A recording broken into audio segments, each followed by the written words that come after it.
বা দূতাবাস আপনাদেরকে কতটা হেল্প করছে? ধন্যবাদ। এটি একটি গুরুত্বপূর্ণ প্রশ্ন।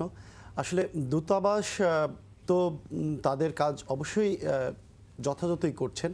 কারণ বর্তমানে আমি কনসাল জেনারেল মিলান কনসুলেট জেনারেলের যিনি দায়িত্বে আছেন ভারপ্রাপ্ত দেওয়ান হোসেন আয়ুব সাহেবকে আমি ধন্যবাদ এবং কৃতজ্ঞতা জানাচ্ছি মিলান বাংলা প্রেস ক্লাবের একজন উদ্যোক্তা হিসাবে, যে উনি সত্যিকার অর্থেই মিলানকে যেভাবে গুছিয়ে নিচ্ছেন, এটা অন্য কোনো কনসাল জেনারেল যারা দুজন আরও এসেছিলেন তারা কিন্তু পারেনি।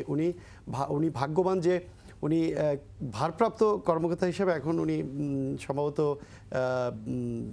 ট্রান্সফার হচ্ছেন, কিন্তু আমি মনে করি যে ওনার মতো যদি প্রত্যেকটা কনসুলেট জেনারেল থাকতেন, বলিষ্ঠ উদ্যোগী থাকতেন, যে নিজের সংসার মনে করতেন, তাহলে মনে হয় ভাই জাফর ভাই যেই অভিযোগ, আমি যেই অভিযোগ, আমার মনে হয় আমরা কেউ অভিযোগ করব না।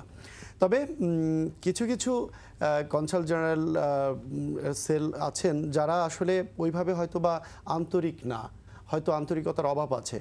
কিন্তু আমি যে কথা বলছি, শুধু আমার এলাকার যেই কনসুলেট জেনারেলের ভালো ব্যবহার আছে এটা তো থাকলেই হবে না। এরকম তো শত শত কনসুলেট জেনারেল আছেন, তাদের সবারই তো একই লেভেল হতে হবে, তাই না? সঙ্গত কারণেই যে তারা প্রচণ্ড আন্তরিক, কিন্তু সুযোগ তো থাকতে হবে এবং সবাই হয়তো বা একরকম না। এবং আমরা একটা জিনিস জানি যে